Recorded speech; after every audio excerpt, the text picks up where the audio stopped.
best friends forever.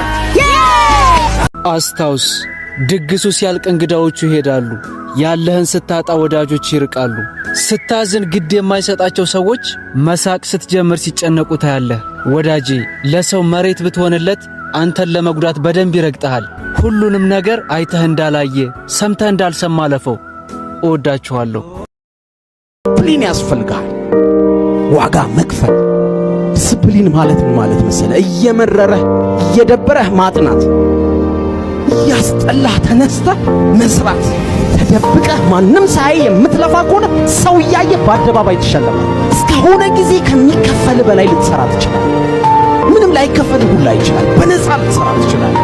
የሆነ ጊዜ ላይ ግን ከሰራኸው በላይ ይከፈላል። ምን ልላችሁ ፈልጌ ነው? አውት ወርክ ማድረግ ነው እንጂ አውት ስማርት ማድረግ የለም። ነገር አንተ አውት ወርክ ካደረግህ ስማርቱን ሰው እየተቀጥሯለህ። አንተ ግን ጠንክረህ የምትለፈው በሞስት ኢፈርቱን የሚያወጣ ጉልበት የሚያወጣ ላቡን የሚያለባ ሰው መሆን አለ። አንተ ራስህን ነገ የዛሬ 10 ዓመት መሆን የምትፈልገው ሆኛለሁ ብለህ እመን። ያለበለዛ የዛሬ 10 ዓመት ስትነቃ የሆነ ማጂኳን መጥቶ የሆነ ህይወትን አይቀርም። ሳታስበው ዶክተሩን አትነቃ። እንዴት ይገርማል! ፎክም ብቻ ነው አትልም። እንዴት ይገርማል! አትልም። ከአሁኑ ሆኛለሁ ብለህ ልፋቱን ጀምረው።